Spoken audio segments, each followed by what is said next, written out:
All right, review number 3 here. And these are a little different. This is actually a lot closer to algebra.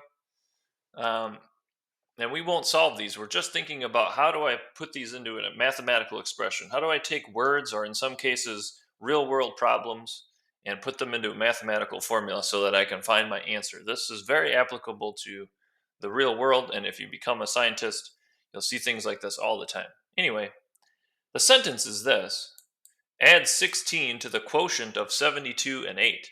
Well, we need to know what quotient is before we even can get started with this. Quotient is the answer to a division problem.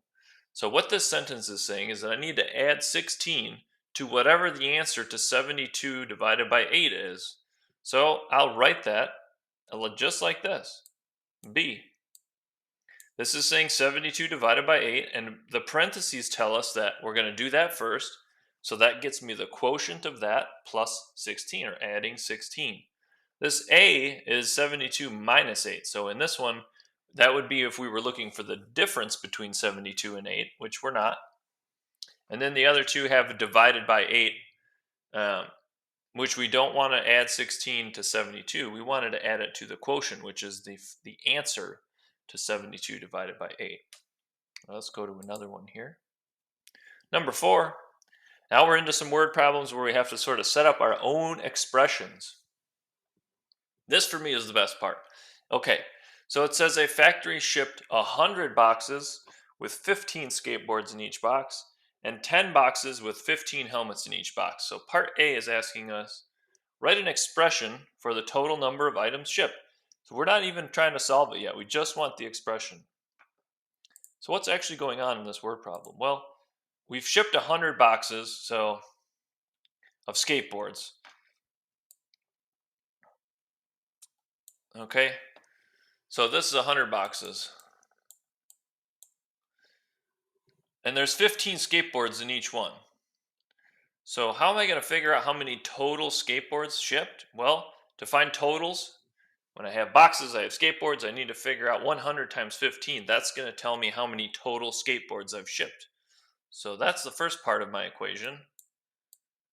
I'm going to do 100 times 15. And that's going to tell me how many skateboards I ship, but I also want to know how many helmets they shipped, because this is asking me for the total number of items, not just skateboards, but all the items. Well, helmets is going to be the same way. I have 10 boxes and there's 15 helmets in each box. So I need to multiply how many boxes I have by how many helmets are in each box. And that is 10 times 15. And I can double check that to know that I did the multiplication and it wasn't addition or anything. Because if I just have one box, I know that there are 15 in one box. So I can divide this one box into 15 pieces. Okay, that's 15 in one box. So if I did this 10 times, I don't want to do that. But if you did, you could model this, and that will prove to you that it is multiplication and not addition, right? Because we're going to add this. It's actually like adding 15 to itself 10 times. We don't want to add 10 plus 15. That's only 25.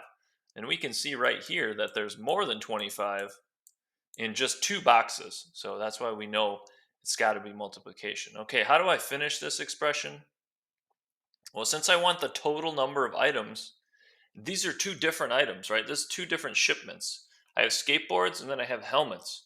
So I can't multiply skateboards and helmets together. That's going to give me skateboard helmets, which is not what I'm looking for. I'm looking for a total number.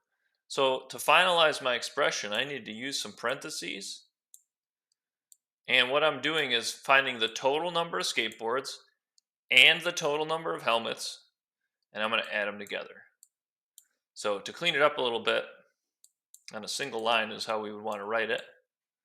We would do total number of skateboards, which is 100 times 15, with the parentheses to make sure it's organized, plus total number of helmets, which is 10 times 15. And that's my expression.